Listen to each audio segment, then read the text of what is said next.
ਵਾਹਿਗੁਰੂ ਜੀ ਕਾ ਖਾਲਸਾ ਵਾਹਿਗੁਰੂ ਜੀ ਕੀ ਫਤਿਹ। ਮੈਂ ਤੁਹਾਡੀ ਹੋਸਟ ਨੀਲਮ ਕੌਰ ਤੇ ਮੈਂ ਟੀਵੀ 84 ਦੇ ਸਾਰੇ ਦਰਸ਼ਕਾਂ ਤੇ ਸਰੋਤਿਆਂ ਦਾ ਦਿਲੀ ਸਵਾਗਤ ਕਰਦੀ ਹਾਂ ਪ੍ਰੋਗਰਾਮ ਸੱਚੋ ਸੱਚ ਵਿੱਚ, ਜਿਹੜੇ ਇਸ ਪ੍ਰੋਗਰਾਮ ਨਾਲ ਦੇਸ਼ਾਂ ਵਿਦੇਸ਼ਾਂ ਤੋਂ ਜੁੜ ਚੁੱਕੇ ਨੇ। ਖਾਲਿਸਤਾਨ ਅਫੇਅਰ ਸੈਂਟਰ ਦੇ ਸੰਚਾਲਕ ਡਾਕਟਰ ਅਮਰਜੀਤ ਸਿੰਘ ਜੀ ਰੋਜ਼ਾਨਾ ਦੀ ਤਰ੍ਹਾਂ ਸਟੂਡੀਓ ਵਿੱਚ ਮੇਰੇ ਨਾਲ ਸ਼ਾਮਲ ਨੇ। ਆਉਣਾ ਮਿਲ ਕੇ ਅੱਜ ਦੇ ਅਹਿਮ ਇਸ਼ੂਜ਼ ਉੱਪਰ ਗੱਲਬਾਤ ਕਰਦੇ ਹਾਂ। ਜੀ ਡਾਕਟਰ ਸਾਹਿਬ ਵਾਹਿਗੁਰੂ ਜੀ ਕਾ ਖਾਲਸਾ ਵਾਹਿਗੁਰੂ ਜੀ ਕੀ ਫਤਿਹ। ਜੀ ਡਾਕਟਰ ਸਾਹਿਬ ਤੁਹਾਡਾ ਨਿੱਘਾ ਸਵਾਗਤ ਹੈ ਪ੍ਰੋਗਰਾਮ ਸੱਚੋ ਸੱਚ ਵਿੱਚ। ਬਹੁਤ ਸ਼ੁਕਰੀਆ ਜੀ ਡਾਕਟਰ ਸਾਹਿਬ ਅੱਜ 16 ਜਨਵਰੀ 2019 4 ਪੋ ਨਾਨਕਸ਼ਾਹੀ ਸੰਮਤ 550 ਦਾ ਦਿਨ ਹੈ ਤੇ ਡਾਕਟਰ ਸਾਹਿਬ ਪ੍ਰੋਗਰਾਮ ਸ਼ੁਰੂ ਕਰਨ ਤੋਂ ਪਹਿਲਾਂ ਅਸੀਂ ਆਪਣੇ ਦਰਸ਼ਕਾਂ ਤੇ ਸਰੋਤਿਆਂ ਨੂੰ ਹਮੇਸ਼ਾ ਤਰ੍ਹਾਂ ਦੱਸੀਏ ਵੀਅਰਸ, ਜੇ ਤੁਸੀਂ ਹੱਕ ਸੱਚ ਇਨਸਾਫ ਤੇ ਪੈਰਾ ਦਿੰਦਾ ਇੱਕੋ ਇੱਕ ਚੈਨਲ ਟੀਵੀ 84 ਨੂੰ ਦੇਖਣਾ ਚਾਹੁੰਦੇ ਹੋ ਤਾਂ ਤੁਸੀਂ ਦੇਖ ਸਕਦੇ ਹੋ Spectrum cable, RCN cable, Bell Fibe cable in Canada, roku, Jadoo box, ਸ਼ਾਬਾ, ਫੇਸਬੁੱਕ, ਟੀਵੀ 84 ਦੀ ਐਪ ਰਾਹੀਂ online streaming and IP box ਤੇ ਤੁਸੀਂ ਟੀਵੀ 84 ਨੂੰ ਦੇਖ ਸਕਦੇ ਹੋ। ਵੀਅਰਸ, ਤੁਹਾਡੀ ਹੀ ਮੰਗ ਤੇ ਜੋ ਸਾਡੇ ਪ੍ਰੋਗਰਾਮ ਦਾ ਸਮਾਂ ਹੈ ਉਹ 1.5 ਘੰਟਾ ਕਰ ਦਿੱਤਾ ਗਿਆ ਹੈ। ਤੁਸੀਂ ਇਸ ਨੂੰ ਰੋਜ਼ਾਨਾ ਮੰਡੇ ਥਰੂ ਫਰਾਈਡੇ 7:30 ਤੋਂ ਲੈ ਕੇ 9 ਵਜੇ ਤੱਕ ਦੇਖ ਸਕਦੇ ਹੋ। Thank you so much. So keep watching TV 84। ਜੀ ਡਾਕਟਰ ਸਾਹਿਬ ਪ੍ਰੋਗਰਾਮ ਦੀ ਸ਼ੁਰੂਆਤ ਕਰਦੇ ਹਾਂ ਅੱਜ ਦੇ ਪਹਿਲੇ ਅਹਿਮ ਇਸ਼ੂ ਦੇ ਨਾਲ। ਜੀ ਡਾਕਟਰ ਸਾਹਿਬ ਕੀ ਵਿਚਾਰਾਂ ਨੇ ਤੁਹਾਡੀਆਂ? ਦੇਖੋ, ਬਹੁਤ ਵਾਰ ਸਾਡੇ ਪਾਕਿਸਤਾਨੀ ਭਰਾ ਭੈਣਾਂ ਇਹ ਸਵਾਲ ਜ਼ਰੂਰ ਕਰਦੇ ਨੇ ਜੀ ਕਿ ਇੱਕ ਪਾਸੇ ਕਸ਼ਮੀਰ ਦੇ ਵਿੱਚ ਆਜ਼ਾਦੀ ਦੀ ਲਹਿਰ ਪੂਰੇ ਜੋਬਨ ਤੇ ਹੈ। ਹਰ ਕਸ਼ਮੀਰੀ ਨੌਜਵਾਨ, ਬਜ਼ੁਰਗ, ਬੱਚਾ ਬੱਚੀ ਜਿਹੜੇ ਨੇ ਉਹ ਆਜ਼ਾਦੀ ਆਜ਼ਾਦੀ ਕਹਿੰਦੇ ਨੇ ਜੀ ਔਰ ਗਲੀਆਂ ਬਾਜ਼ਾਰਾਂ ਕੂਚਿਆਂ 'ਚੋਂ ਆਵਾਜ਼ ਸੁਣਾਈ ਦਿੰਦੀ ਹੈ। ਤੇ ਉਹਨਾਂ ਦਾ ਇਹ ਸਵਾਲ ਹੁੰਦਾ ਹੈ ਕਿ ਜਿੱਥੇ ਖਾਲਿਸਤਾਨ ਦੀ ਗੱਲ ਬਾਹਰਲੇ ਮੁਲਕਾਂ ਦੇ ਵਿੱਚ ਸਿੱਖ ਬੜੇ ਜ਼ੋਰ ਦੇ ਨਾਲ ਕਰਦੇ ਨੇ, ਉਸ ਦੇ ਲਈ ਉਹਨਾਂ ਦੀ ਲੌਬੀ ਵੀ ਹੈ, ਇਸ ਵੇਲੇ ਉਹਨਾਂ ਦੀ ਇੱਕ ਸੇਵ ਵੀ ਹੈ, ਜੀ ਪਰ ਕੀ ਕਾਰਨ ਹੈ ਕਿ ਪੰਜਾਬ ਦੇ ਵਿੱਚ ਜਿਹੜੀ ਹੈ ਖਾਲਿਸਤਾਨ ਦੀ ਲਹਿਰ ਦੀ ਆਵਾਜ਼ ਉਵੇਂ ਸੁਣਾਈ ਨਹੀਂ ਦਿੰਦੀ ਜਿਵੇਂ ਬਾਹਰਲੇ ਮੁਲਕਾਂ 'ਚ ਸਿੱਖਾਂ ਦੀ ਹੈ ਜਾਂ ਕਸ਼ਮੀਰ ਵਾਦੀ ਦੇ ਵਿੱਚ ਹੈ? ਜੀ ਔਰ ਮੇਰਾ ਅਕਸਰ ਇਸ ਦੇ ਉੱਤੇ ਕਹਿਣਾ ਹੁੰਦਾ ਹੈ ਕਿ ਕਿਉਂਕਿ ਬਹੁਤ ਸਾਰੇ ਹੁਣ ਦੇ ਪੀਰੀਅਡ ਦੀ ਸਟਰਗਲ ਤੋਂ ਹੀ ਐਵੈਲੂਏਟ ਕਰਦੇ ਨੇ ਕਿ ਵੀ ਪੰਜਾਬ ਦੇ ਵਿੱਚ ਕੀ ਹੋ ਰਿਹਾ। ਜਿਹੜੇ 70ਵੇਂ ਤੋਂ ਜੁੜੇ ਹੋਏ ਨੇ ਉਹ ਚੰਗੀ ਤਰ੍ਹਾਂ ਇਸ ਗੱਲ ਨੂੰ ਸਮਝ ਸਕਦੇ ਨੇ ਕਿ 1978 'ਚ 13 ਅਪ੍ਰੈਲ 1978 ਨੂੰ ਜਦੋਂ ਕਿ ਅੰਮ੍ਰਿਤਸਰ ਸ਼ਹਿਰ 'ਚ ਖਾਲਸਾ ਸਾਜਨਾ ਦਿਵਸ ਵਿਸਾਖੀ ਵਾਲੇ ਦਿਨ ਜੀ ਨਰਕਧਾਰੀਆਂ ਨੇ 13 ਸਿੰਘਾਂ ਨੂੰ ਸ਼ਹੀਦ ਕੀਤਾ, ਉਦੋਂ ਇਸ ਲਹਿਰ ਦੀ ਸ਼ੁਰੂਆਤ ਹੁੰਦੀ ਹੈ। 1978 ਤੋਂ 1984 ਤੱਕ 6 ਸਾਲ ਪੂਰੇ ਸ਼ਾਂਤਮਈ ਤਰੀਕੇ ਦੇ ਨਾਲ ਔਰ ਸਿੱਖਾਂ ਨੇ ਸ਼ਾਇਦ ਦੁਨੀਆ ਦੇ ਸਭ ਤੋਂ ਜਿਹੜੇ ਅਹਿਮ ਜਿਹਨੂੰ ਮੋਰਚੇ ਜਾਂ ਐਜੀਟੇਸ਼ਨਸ ਕਹਿ ਸਕਦੇ ਹਾਂ ਜੀ ਉਹਨਾਂ 'ਚ ਰਿਕਾਰਡ ਕਾਇਮ ਕੀਤਾ ਹੈ।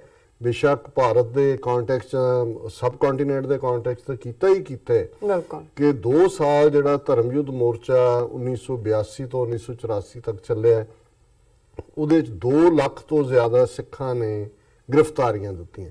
ਜਿਹੜਾ ਗਾਂਧੀ ਦੀ ਕੁਇਟ ਇੰਡੀਆ ਮੂਵਮੈਂਟ 1942 ਜਿਹੜੀ ਗਾਂਧੀ ਨੇ ਅੰਗਰੇਜ਼ੋ ਭਾਰਤ ਛੱਡੋ ਜਿਹੜੀ ਲਹਿਰ ਸ਼ੁਰੂ ਕੀਤੀ, ਜਿਹਨੂੰ ਬੜਾ ਜਿਹੜੀਆਂ ਨੇ ਉਹ ਬਰਸੀਆਂ ਵੀ ਮਨਾਈਆਂ ਜਾਂਦੀਆਂ ਨੇ, ਪਰ ਹਕੀਕਤ ਇਹ ਹੈ ਕਿ ਸਾਰੇ ਭਾਰਤ ਚੋਂ ਉਸ ਵੇਲੇ 33 ਕਰੋੜ ਦੀ ਆਬਾਦੀ ਚੋਂ ਸਿਰਫ 30,000 ਬੰਦਾ ਜਿਹੜਾ ਉਹਨੇ ਆਪਣੇ ਆਪ ਨੂੰ ਗ੍ਰਿਫਤਾਰੀ ਲਈ ਆਫਰ ਕੀਤਾ ਸੀ। ਉਹ ਵੀ ਬਹੁਤ ਸਾਰੇ ਉਹ ਜਿਹਨਾਂ ਨੂੰ ਉਹਨਾਂ ਨੇ ਖੁਦ ਹੀ ਗ੍ਰਿਫਤਾਰ ਕੀਤਾ ਸੀ ਪੁਲਿਸ ਨੇ। ਲੇਕਿਨ ਇਹ ਇੱਕ ਛੋਟੀ ਜਿਹੀ ਕੌਮ ਜਿਸ ਨੇ ਪਹਿਲਾਂ ਵੀ 1950 'ਚ ਮੋਰਚੇ ਲਾਏ, ਪਰ ਧਰਮ ਯੁੱਧ ਮੋਰਚਾ ਈਵਨ ਪੰਜਾਬੀ ਸੂਬੇ ਮੋਰਚੇ ਨੂੰ ਵੀ ਪਿੱਛੇ ਛੱਡ ਗਿਆ ਕਿਉਂਕਿ ਪੰਜਾਬੀ ਸੂਬੇ ਮੋਰਚੇ 'ਚ 57,000 ਗ੍ਰਿਫਤਾਰੀਆਂ ਹੋਈਆਂ ਸੀ। ਲੇਕਿਨ ਇਸ ਮੋਰਚੇ ਦੇ ਵਿੱਚ 2 ਲੱਖ ਸਿੱਖਾਂ ਨੇ 1982 ਤੋਂ ਲੈ ਕੇ ਜਦੋਂ ਇਹ ਅਗਸਤ ਦੇ ਮਹੀਨੇ 'ਚ ਮੋਰਚਾ ਸ਼ੁਰੂ ਹੁੰਦਾ ਹੈ, ਜੂਨ ਦੇ ਪਹਿਲੇ ਹਫਤੇ ਜਦੋਂ ਕਿ ਘੱਲੂਘਾਰਾ ਵਰਤਾਇਆ ਜਾਂਦਾ ਹੈ, ਉਸ ਦਿਨ ਵੀ 5,000 ਸਿੱਖਾਂ ਦੇ ਜਥੇ ਨੇ ਗ੍ਰਿਫਤਾਰੀ ਦੇਣੀ ਸੀ, ਜਿਸ ਦਿਨ ਕਿ ਟੈਂਕਾਂ ਤੋਪਾਂ ਦੇ ਨਾਲ ਦਰਬਾਰ ਸਾਹਿਬ, ਅਕਾਲ ਤਖਤ ਸਾਹਿਬ ਤੇ 37 ਹੋਰ ਇਤਿਹਾਸਕ ਗੁਰਦੁਆਰਿਆਂ ਤੇ ਹੱਲਾ ਬੋਲਿਆ ਗਿਆ ਸੀ। ਔਰ ਇਹਦੇ 'ਚ ਕੋਈ ਸ਼ੱਕ ਨਹੀਂ ਹੈ ਕਿ ਪੰਜਾਬ 'ਚ ਜਿਹੜੀ ਹਥਿਆਰਬੰਦ ਲਹਿਰ ਹੈ ਉਸ ਦਾ ਖਾਲਿਸਤਾਨ ਦੀ ਆਜ਼ਾਦੀ ਲਈ ਆਗਾਜ਼ ਜੂਨ 84 ਤੋਂ ਬਾਅਦ ਹੀ ਹੁੰਦਾ, ਲੇਕਿਨ 78 ਤੋਂ ਲੈ ਕੇ 82 ਤੱਕ ਦੇ ਪੀਰੀਅਡ 'ਚ ਵੀ ਉਹਨਾਂ ਨੂੰ ਜਿਨ੍ਹਾਂ ਨੂੰ ਭਾਰਤੀ ਅਦਾਲਤੀ ਸਿਸਟਮ ਨੇ ਜਿਨ੍ਹਾਂ ਨਿਰੰਕਾਰੀਆਂ ਨੂੰ ਬਰੀ ਕੀਤਾ, ਉਹਨਾਂ ਨੂੰ ਸਜ਼ਾ ਯਾਫਤਾ ਕਰਨ ਵਾਲੇ ਯੋਧੇ ਵੀ ਇਸ ਪੀਰੀਅਡ 'ਚ ਨਿਕਲੇ। ਔਰ ਫਿਰ 1984 ਤੋਂ 1995 ਤੱਕ ਦੇ ਪੀਰੀਅਡ 'ਚ ਆਲਮੋਸਟ 11 ਸਾਲ ਆਪਣੇ ਬਲਬੂਤੇ ਦੇ ਉੱਤੇ ਸਿੰਘਾਂ ਸਿੰਘਣੀਆਂ ਨੇ ਇਸ ਸੰਘਰਸ਼ ਨੂੰ ਲੜਿਆ, ਜਿਸ ਸੰਘਰਸ਼ ਦੇ ਦੌਰਾਨ ਇੱਕ ਈਵਨ ਰਫ ਅੰਦਾਜ਼ੇ ਮੁਤਾਬਕ ਤੁਸੀਂ ਅੰਦਾਜ਼ਾ ਹੀ ਲਾ ਸਕਦੇ ਹੋ। ਮਾਰਨ ਵਾਲੇ ਕੋਈ ਤੁਹਾਡੀਆਂ ਸਮਾਧਾਂ ਤਾਂ ਨਹੀਂ ਬਣਾਉਂਦੇ ਜਾਂ ਖਬਰਾਂ ਤਾਂ ਨਹੀਂ ਬਣਾਉਂਦੇ ਕਿ ਇਸ ਲਈ ਜਦੋਂ ਅਸੀਂ ਕਸ਼ਮੀਰ 'ਚ ਵੀ 1,20,000 ਜਾਂ 1,30,000 ਜਾਂ ਹੁਣ 1.5 ਲੱਖ ਵੀ ਨੰਬਰ ਕਹਿੰਦੇ ਜੀ। ਤੇ ਉਹ ਇੱਕ ਅੰਦਾਜ਼ਾ ਹੈ ਕਿ ਜਿਸ ਤੇਜ਼ੀ ਦੇ ਨਾਲ ਐਨਕਾਊਂਟਰ ਬਣਾਏ ਜਾਂਦੇ ਨੇ ਇੰਨਾ ਕੁ ਨੰਬਰ ਬਣਦਾ ਹੋਵੇਗਾ। ਬਿਲਕੁਲ। ਸੋ ਜੇ ਅਸੀਂ ਪੰਜਾਬ 'ਚ ਇਸ ਪੀਰੀਅਡ 'ਚ 1984 ਤੋਂ 1995 ਤੱਕ ਦੇਖੀਏ ਤੇ 1.25 ਲੱਖ ਤੋਂ 1.5 ਲੱਖ ਤੱਕ ਦਾ ਨੰਬਰ ਹੈ ਜਿਹੜਾ ਕਿ ਨੌਜਵਾਨ ਉਸ ਉਮਰ ਦੇ 14 ਸਾਲ ਤੋਂ 30 ਸਾਲ ਤੱਕ, ਜਿਹਨੂੰ ਤੁਸੀਂ ਮੈਰੀਜੇਬਲ ਏਜ ਕਹਿੰਦੇ ਹੋ, ਜੀ। ਔਰ ਜਸਵੰਤ ਸਿੰਘ ਖਾਲੜਾ ਜਿਨ੍ਹਾਂ ਨੇ ਅਣਪਛਾਤੀਆਂ ਲਾਸ਼ਾਂ ਦੀ ਕਹਾਣੀ ਨੂੰ ਦੁਨੀਆ ਸਾਹਮਣੇ ਰੱਖਿਆ, ਉਹਨਾਂ ਨੇ ਅੰਮ੍ਰਿਤਸਰ ਜ਼ਿਲ੍ਹੇ ਦੇ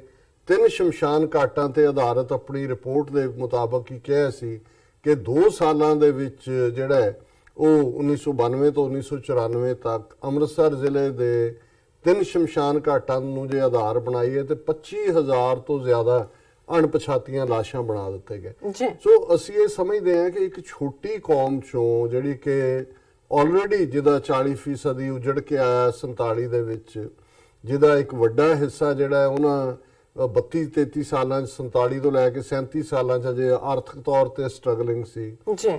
ਜਿਸ ਸੂਬੇ ਨੂੰ ਇਹਨਾਂ ਨੇ ਆਰਥਿਕ ਤੌਰ ਤੇ ਇੱਕ ਸਿਹਾਰਾ ਬਣਾਉਣ ਦੇ ਲਈ ਉਸ ਦਾ ਪਾਣੀ ਖੋਹ ਲਿਆ, ਪੰਜਾਬ ਦੀ ਕਿਰਸਾਨੀ ਦਾ ਮੰਦਾ ਹਾਲ ਕੀਤਾ, ਉਹਦੇ ਚੋਂ ਇਸ 10-11 ਸਾਲ ਦੇ ਪੀਰੀਅਡ 'ਚ ਇਸ ਲੈਵਲ ਦੇ ਉੱਤੇ ਕੁਰਬਾਨੀ, ਜਿਹਦੇ 'ਚ ਕਿ ਉਹਨਾਂ ਨੇ ਹਰ ਕਿਸਮ ਦੇ ਹਥਿਆਰ ਵੀ ਪੰਜਾਬ ਦੇ ਵਿੱਚ ਫੌਜ ਦੇ ਸਪੈਸ਼ਲ ਦਸਤੇ, ਕਮਾਂਡੋ ਦਸਤੇ ਔਰ ਫੌਜ ਲਗਾਤਾਰ ਜਿਹੜੀ ਹੈ 1 ਸਾਲ ਉੱਥੇ ਮੌਜੂਦ ਰਹੀ। ਬਾਅਦ 'ਚ ਵੀ ਉਹਨਾਂ ਦੇ ਜਿਹੜੇ ਸਿਕਿਉਰਿਟੀ ਦਸਤੇ ਜਾਂ ਜਿਹੜਾ ਕ੍ਰੈਡਿਟ ਪੰਜਾਬ ਪੁਲਿਸ ਨੂੰ ਦੇਣ ਦੀ ਇਹਨਾਂ ਨੇ KP ਗਿੱਲ ਵਰਗਾ ਜਿਹੜਾ ਬੁੱਚੜ ਆ ਖੜਾ ਕੀਤਾ, ਉਸ ਦੇ ਬਿਹਾਈਂਡ ਵੀ ਫੌਜ ਸੀ। ਜੀ।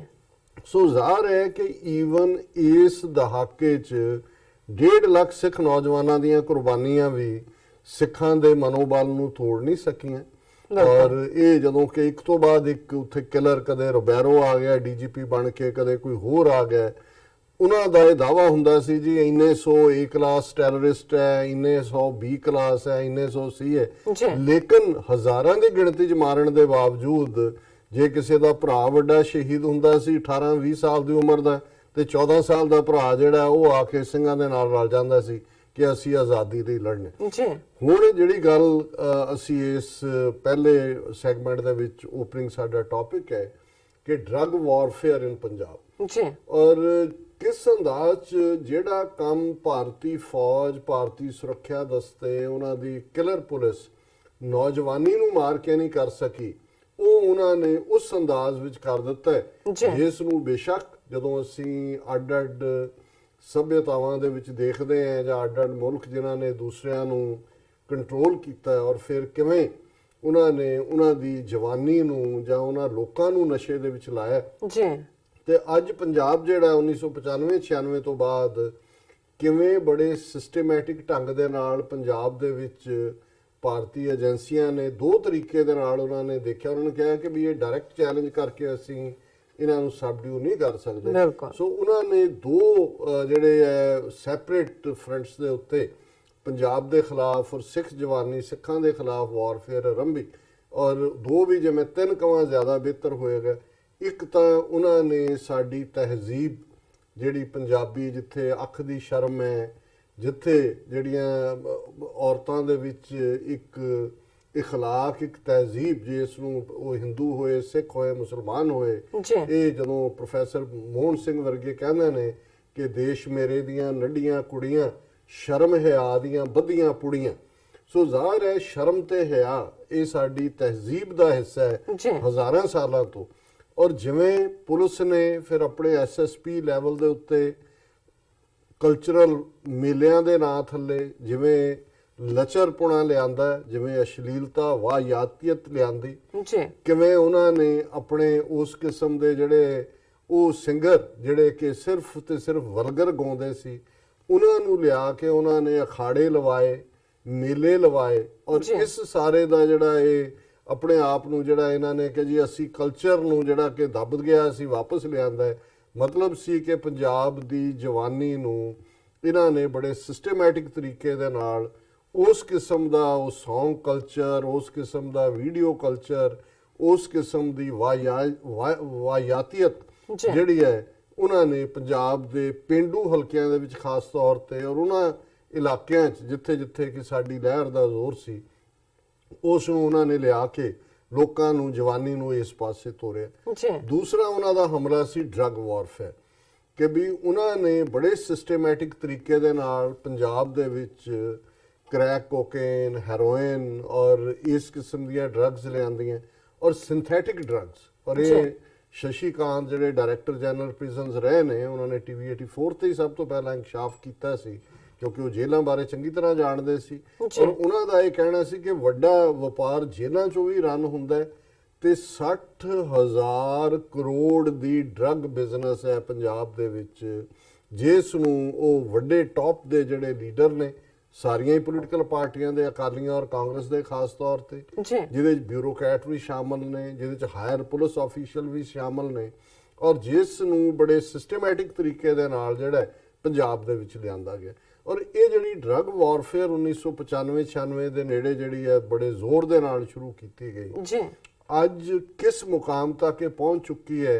ਅੱਜ 3 ਸਟੋਰੀਜ਼ ਜਿਹੜੀਆਂ ਖਾਸ ਤੌਰ ਤੇ ਇਹਨਾਂ ਦੇ ਹੀ ਹਿੰਦੂ ਪੱਤਰਕਾਰਾਂ ਨੇ ਦਿੱਤੀਆਂ ਨੇ ਕਿਉਂਕਿ ਕਈ ਵਾਰ ਜਦੋਂ ਡਾਇਰੈਕਟਰ ਜਨਰਲ ਪੁਲਿਸ ਕੋਈ ਬਰੀਫਿੰਗ ਕਰਦਾ ਹੈ ਜਾਂ ਕੋਈ ਹੋਰ ਸਰਕਾਰ ਨੇ ਆਪਣੀਆਂ ਪ੍ਰਾਪਤੀਆਂ ਦੱਸਣੀਆਂ ਕਿ ਜੀ ਅਸੀਂ ਕੀ ਕੀਤਾ, ਕਿਉਂਕਿ ਇਹ ਗੱਲ ਹੁਣ ਅਮਰਿੰਦਰ ਦੀ ਸਰਕਾਰ ਜਿਹਨੂੰ 2 ਸਾਲ ਪੂਰੇ ਹੋ ਜਾਣੇ ਨੇ ਉਸ ਦੇ ਬਾਰੇ ਚੱਲ ਰਹੀ ਹੈ ਵੀ ਇਸ ਬੰਦੇ ਨੇ ਤਾਂ ਤਖਤ ਦਮਦਮਾ ਸਾਹਿਬ ਦੇ ਸਾਹਮਣੇ ਗੁਟਕੇ ਤੇ ਹੱਥ ਰੱਖ ਕੇ ਜਿਹੜੀ ਆ ਸਹੁੰ ਖਾਧੀ ਸੀ ਕਿ ਮੈਂ ਪੰਜਾਬ ਚੋਂ ਇੰਨੀ ਦੇਰ ਦੇ ਵਿੱਚ ਡਰੱਗਸ ਦਾ ਲੱਕ ਤੋੜ ਦਿਆਂਗਾ। ਪਰ ਅੱਜ ਸਾਰਾ ਪੰਜਾਬ ਜਿਹੜਾ ਹੈ ਔਰ ਪੰਜਾਬ ਦੀ ਜਵਾਨੀ ਜਿਹੜੀ ਹੈ ਉਹ ਨਸ਼ਿਆਂ ਨੇ ਇਹਨੇ ਤਾਂ ਕੀ ਲੱਕ ਤੋੜਨਾ ਸੀ, ਨਸ਼ਿਆਂ ਨੇ ਪੰਜਾਬ ਦੇ ਘਰਾਂ ਦਾ ਲੱਕ ਤੋੜ ਦਿੱਤਾ। ਔਰ ਅੱਜ ਹੀ ਜਿਵੇਂ ਇੱਕ ਵੀਰ ਨਾਲ ਗੱਲ ਹੋ ਰਹੀ ਸੀ ਕੈਨੇਡਾ 'ਚ ਕਿ ਅੱਜ ਹਾਲਤ ਇਹ ਹੈ ਵੀ ਇੱਕ ਪਾਸੇ ਔਰ ਇਹ ਰਿਪੋਰਟਸ ਦੱਸਣਗੀਆਂ ਜਿਹੜੀਆਂ ਸਰਕਾਰੀ ਫਿਗਰਸ ਨੇ ਕਿ ਪੰਜਾਬ ਦੇ ਵਿੱਚ ਡਰੱਗਸ ਕਿਸ ਲੈਵਲ ਤੇ ਨੇ ਔਰ ਇੱਕ ਪਾਸੇ ਤਾਂ ਡਰੱਗਸ ਦੇ ਨਾਲ ਜਿਹੜੀ ਬਲੈਕ ਮਨੀ ਔਰ ਵੱਡੇ ਪੈਮਾਨੇ ਤੇ ਜੇ 1 ਕਿਲੋ ਹੈਰੋਇਨ ਲਈ 1 ਕਰੋੜ ਰੁਪਈਆ ਇਨਵੋਲਵ ਹੈ ਕਿ ਉਹਦੇ 'ਚ ਜਿਹੜੀ ਹੈ ਸਾਰਿਆਂ ਨੇ ਉਹ ਲੁੱਟ ਰਹੇ ਨੇ। ਜਿਹੜੇ ਡਰੱਗਸ ਖਾਂਦੇ ਨੇ ਉਹ ਕਿਵੇਂ ਆਪਣੇ ਮਾਪਿਓ ਦਾ ਗਲਾ ਘੁੱਟਦੇ ਨੇ ਕਿ ਭਾਈ ਸਾਨੂੰ ਦਿਓ ਪੈਸੇ। ਔਰ ਫਿਰ ਅੱਜ 2 ਬਿਜ਼ਨੈਸਿਸ ਜਿਹੜੀਆਂ ਪੰਜਾਬ ਦੇ ਵਿੱਚ ਸਭ ਤੋਂ ਜ਼ਿਆਦਾ ਥਰਾਈਵ ਕਰ ਰਹੀਆਂ ਨੇ, ਇੱਕ ਡਰੱਗ ਡੀ ਐਡਿਕਸ਼ਨ ਦੇ ਨਾਂ ਥੱਲੇ ਕਿ ਜੀ ਅਸੀਂ ਡਰੱਗਸ ਛਡਾਉਂਦੇ ਔਰ ਇਹ ਜਿਹੜੀਆਂ ਇੱਕ ਦੀਆਂ ਫਿਗਰਸ ਨੇ ਐਕਚੁਅਲੀ ਡਰੱਗ ਡੀ ਐਡਿਕਸ਼ਨ ਦੇ ਨਾਂ ਥੱਲੇ ਵੀ ਉਹੀ ਡਰੱਗਸ ਜਿਹੜੀਆਂ ਨੇ ਉਹਨਾਂ ਦੇ ਨਵੇਂ ਨਾਵਾਂ ਥੱਲੇ ਵੇਚੀਆਂ ਜਾ ਰਹੀਆਂ ਨੇ। ਪਹਿਲਾਂ ਤਾਂ ਉਹ ਡਰੱਗਸ ਖਾਣ ਵਾਲੇ ਜਿਹੜੇ ਨੇ ਡਰੱਗਸ ਦੇ ਉੱਤੇ ਕੀਮਤ ਦਿੰਦੇ ਨੇ ਔਰ ਆਪਣਾ ਜਿਹੜਾ ਉਹ ਸਰੀਰ ਨੂੰ ਗਾਲਦੇ ਨੇ। ਔਰ ਡੀ ਐਡਿਕਸ਼ਨ ਜਿਹੜੀਆਂ ਕਿ ਹੈਬਿਟ ਫਾਰਮਿੰਗ ਡਰੱਗਸ ਨੇ ਉਹ ਆਪਣੇ ਆਪ 'ਚ ਵੀ ਨਸ਼ਾ ਹੈ ਔਰ ਉਹ ਸ਼ਰੇਆਮ ਔਰ ਉਹ ਸਰਕਾਰੀ ਪੈਟਰਨੇਜ ਦੇ ਥੱਲੇ ਇਸ ਵੇਲੇ 10-12 ਉਹਦੇ ਵੱਡੇ ਡੀਲਰ ਬਣਾਏ ਹੋਏ ਨੇ ਜਿਨ੍ਹਾਂ ਦਾ ਸਿੱਧਾ ਸੰਬੰਧ ਸਰਕਾਰ ਨਾਲ ਹੈ, ਮਤਲਬ ਇੰਟੈਲੀਜੈਂਸ ਏਜੰਸੀਆਂ ਦੇ ਨਾਲ ਹੈ। ਸੋ ਦੂਸਰੇ ਫਰੰਟ ਦੇ ਉੱਤੇ ਇਸ ਲੈਵਲ ਤੱਕ ਔਰ ਦੂਸਰੀ ਬਿਜ਼ਨਸ ਉਹ ਜਿਹੜਾ ਉਹਨਾਂ ਦਾ ਖੋਲਣ ਦਾ ਹੈਗਾ ਜੀ ਕੈਨੇਡਾ ਜਾਣਾ, ਹੁਣ ਫਲਾਣੇ ਜਾਣਾ, ਉਹ ਜਿਹਨੇ ਈਵਨ ਮੈਰਿਜ ਪੈਲੇਸ ਵੀ ਸੀ ਉਹਨਾਂ 'ਚ ਵੀ ਹੁਣ ਕਈ ਥਾਵਾਂ ਦੇ ਉੱਤੇ ਜਿਹੜੇ ਆਈਲੈਂਡ ਕੀ ਉਹਨੂੰ ਕਹਿੰਦੇ ਨੇ ਕਿਹੜੇ ਟੈਸਟ ਹੈ ਉਹ ਉਹਨਾਂ ਟੈਸਟਾਂ ਦੇ ਨਾਂ ਥੱਲੇ ਕਿ ਜੀ ਇਹ ਟੈਸਟ ਕੰਪਲੀਟ ਕਰੋ ਤੁਹਾਨੂੰ ਅਸੀਂ ਕੈਨੇਡਾ ਭੇਜ ਰਹੇ ਹਾਂ, ਉਹ ਸਾਰਾ ਬਿਜ਼ਨਸ ਉਧਰ। ਤੇ ਤੀਸਰਾ ਫਰੰਟ ਜਿਹਦਾ ਜਿਹੜੇ ਈਵਨ ਇਹਨਾਂ 'ਚੋਂ ਬਚ ਗਏ, ਡਰੱਗਸ 'ਚੋਂ ਬਚ ਗਏ ਜਾਂ ਦੂਸਰੇ ਉਹਨਾਂ ਨੇ ਐਸਾ ਇਹ ਮਰਿਆਦਾ ਦੇ ਨਾਂ ਥੱਲੇ ਬਾਬਾ ਕਲਚਰ ਤਾਂ ਪਹਿਲਾਂ ਤੋਂ ਹੀ ਖੜਾ ਕੀਤਾ ਹੋਇਆ ਸੀ ਏਜੰਸੀਆਂ ਨੇ, ਤਾਂ 47 ਤੋਂ ਬਾਅਦ ਹੀ ਇਹ ਜਿੰਨੇ ਨਿਰੰਕਾਰੀ, ਰਾਧਾ ਸੁਆਮੀ, ਦੂਜੇ ਤੀਜੇ, ਸੌਦਾ ਸਾਧ, ਆਸ਼ੂਤੋਸ਼ ਔਰ ਇਹ ਸਾਰੇ ਖੜੇ ਕੀਤੇ ਸੀ। ਪਰ ਜਿਹੜਾ ਸਿੱਖ ਹਲਕਿਆਂ ਦੇ ਵਿੱਚ ਲਿਆ ਕੇ ਉਹ ਇਸ਼ੂ ਖੜੇ ਕੀਤੇ ਗਏ, ਉਹ ਦਸਮ ਗ੍ਰੰਥ ਦੇ ਨਾਲ ਰਿਲੇਟਡ ਡਿਬੇਟ ਹੋਏ, ਉਹ ਕੀ ਮਰਿਆਦਾ ਹੈ ਤੇ ਕੀ ਨਹੀਂ ਮਰਿਆਦਾ, ਇਸ ਦੇ ਉੱਤੇ ਜਿਸ ਕਿਸਮ ਦਾ ਸਾਰਾ ਹੀ ਜਿਹੜਾ ਵਾਦ ਵਿਵਾਦ ਖੜਾ ਕੀਤਾ ਗਿਆ ਜਿਹਦੇ ਵਿੱਚ ਸਾਡੇ ਚੰਗੇ ਭਲੇ ਲੋਕ ਜਿਹੜੇ ਪੰਥ ਨੂੰ ਪਿਆਰ ਕਰਨ ਵਾਲੇ ਨੇ ਉਹ ਵੀ ਕਿਤੇ ਨਾ ਕਿਤੇ ਪਾਸਿਓਂ ਜਾ ਕੇ ਉਹਨਾਂ ਗੁੱਟਾਂ ਦੇ ਵਿੱਚ ਵੰਡੇ ਗਏ। ਇੱਕ ਦੂਸਰੇ ਦੀ ਪੱਗ ਲਾਉਣਾ ਜਿਹੜਾ ਇਹ ਸ਼ਾਨ ਦਾ ਕੰਮ ਬਣ ਗਿਆ, ਜਿਵੇਂ ਕਿ ਬਹੁਤ ਵੱਡੀ ਉਹ ਸੇਵਾ ਕਰ ਰਹੇ ਨੇ। ਇਹ ਵੀ ਇਸ ਦੌਰ ਦੇ ਵਿੱਚ ਹੀ ਜਿਹੜਾ ਉਹਨਾਂ ਨੇ ਆਪਣੇ ਐਕਸਪਰਟਸ ਰਾਹੀਂ ਜਿਹੜਾ ਇਸ ਦੇ ਵਿੱਚ ਵਾੜ ਕੇ ਉਹਨਾਂ ਨੇ ਦੇਖਿਆ ਵੀ ਕਿਹੜੇ ਏਜੰਡੇ ਜਿਹੜੇ ਨੇ ਉਹ ਡਿਵਾਈਸਿਵ ਨੇ। ਸੋ ਅੱਜ ਕਿਉਂਕਿ ਅਸੀਂ ਡਰੱਗ ਵਾਰਫੇਅਰ ਦੀ ਗੱਲ ਕਰ ਰਹੇ, ਸੋ ਜ਼ਾਹਰ ਹੈ ਕਿ ਅੱਜ ਪੰਜਾਬ ਦੀ ਜਵਾਨੀ ਔਰ ਇਹ ਉਸ ਸਾਰੇ ਦੌਰ ਨੂੰ ਬਿਆਨ ਕਰਦਾ ਹੈ ਵੀ 1995 ਤੋਂ ਬਾਅਦ ਹੀ ਪੰਜਾਬ 'ਚ ਕਿਵੇਂ ਇੱਕ ਜਨਰੇਸ਼ਨ ਉਹਨਾਂ ਨੇ ਮਾਰ ਮੁਕਾਈ। ਜੀ ਅੱਜ ਜਿਹੜਾ ਕੈਨੇਡਾ ਹੋਏ, ਆਸਟ੍ਰੇਲੀਆ ਹੋਏ, ਜਾਂ ਲੱਖਾਂ ਰੁਪਏ ਦੇ ਕੇ ਏਜੰਟਾਂ ਦੇ ਹਵਾਲੇ ਕਰਕੇ ਬੱਚਿਆਂ ਨੂੰ ਕੋਈ ਸਾਊਥ ਅਮਰੀਕਾ ਦੇ ਜੰਗਲਾਂ 'ਚ ਮਰ ਰਹੇ ਨੇ, ਕੋਈ ਬੋਟ 'ਚ ਡੁੱਬ ਰਹੇ ਨੇ, ਉਹਦਾ ਵੱਡਾ ਰੀਜ਼ਨ 1990 ਦੇ ਵਿੱਚ ਖਾਸ ਤੌਰ ਤੇ ਮਾਝੇ 'ਚ ਗੱਲ ਸ਼ੁਰੂ ਹੋਈ ਕਿ ਭਾਈ ਮੁੰਡੇ ਬਾਹਰ ਕੱਢ ਦਿਓ, ਜੀ ਅਦਰਵਾਈਜ਼ ਪੁਲਿਸ ਨੇ ਮਾਰ ਦੇਣੇ ਨੇ। ਬਿਲਕੁਲ। ਹੁਣ ਅੱਜ ਮੁੰਡੇ ਹੋਣ ਕਿ ਕੁੜੀਆਂ ਹੋਣ, ਹੁਣ ਅੱਜ ਦੇਖਣ ਵਾਲੀ ਗੱਲ ਇਹ ਹੈ ਕਿ ਉਸ ਦੌਰ ਦੇ ਵਿੱਚ ਤਾਂ 84 ਤੋਂ 95 ਤੱਕ ਸਿੰਘਣੀਆਂ ਵੀ ਸ਼ਹੀਦ ਹੋਈਆਂ, ਪਰ ਛੋਟਾ ਨੰਬਰ ਹੈ, ਉਹ 1/10 ਵੀ ਨਹੀਂ ਹੋਏਗਾ ਨੌਜਵਾਨਾਂ ਦਾ।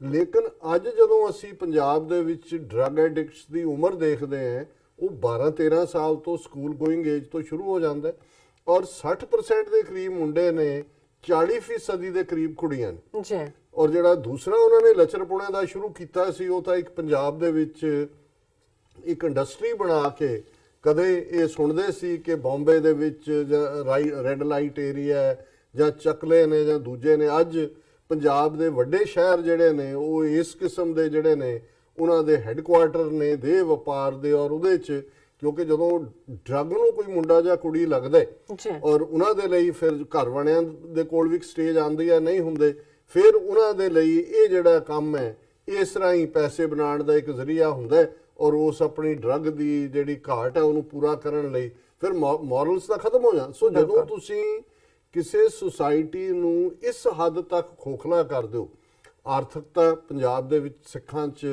70% ਤੋਂ ਜ਼ਿਆਦਾ ਜਿਹੜੇ ਕਾਰੋਬਾਰ ਉਹ ਐਗਰੀਕਲਚਰ ਬੇਸਡ ਸੀ, ਖੇਤੀਬਾੜੀ ਹੈ, ਪਿੰਡੂ ਸਿੱਖ ਹੈ, ਜਿਹੜਾ ਸਿੱਖੀ ਦੀ ਵੀ ਰੀੜ੍ਹ ਦੀ ਹੱਡੀ ਰਿਹਾ, ਉਹਦਾ ਕੀ ਹਾਲ ਕਰ ਦਿੱਤਾ ਹੈ ਆਰਥਿਕ ਪੱਧਰ ਦੇ ਉੱਤੇ ਕਿ ਹਜ਼ਾਰਾਂ ਦੀ ਗਿਣਤੀ 'ਚ ਹਰ ਸਾਲ ਜਿਹੜੇ ਨੇ ਉੱਥੇ ਜਿਹੜੇ ਨੇ ਆਤਮਘਾਤ ਹੁੰਦੇ ਨੇ। ਇਹਦੇ ਬਾਰੇ ਤਾਂ ਹੁਣ ਕੋਈ ਦੱਸਣ ਕਹਿਣ ਦੀ ਲੋੜ ਨਹੀਂ ਹੈ। ਔਰ ਅਮਰਿੰਦਰ ਜਦੋਂ ਦਾ ਆਇਆ ਉਹ ਗਿਣਤੀ ਵਧੀ ਹੈ, ਘਟੀ ਨਹੀਂ ਹੈ। ਔਰ ਡਰੱਗਸ ਦਾ ਹਾਲ ਕੀ ਹੈ।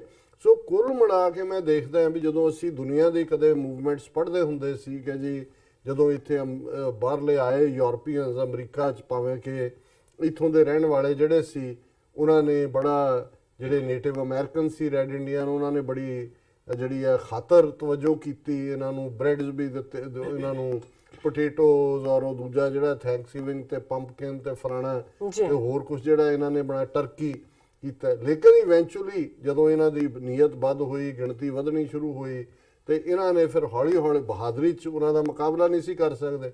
ਸੋ ਉਹਨਾਂ ਨੂੰ ਫਿਰ ਸਬਡਿਊ ਕਰਨ ਦੇ ਲਈ ਇਵੈਂਚੁਅਲੀ ਕਿੰਨੇ ਸਾਲ, ਉਹ ਕਿੰਨੇ ਡੈਕੇਡ ਲੜਦੇ ਰਹੇ।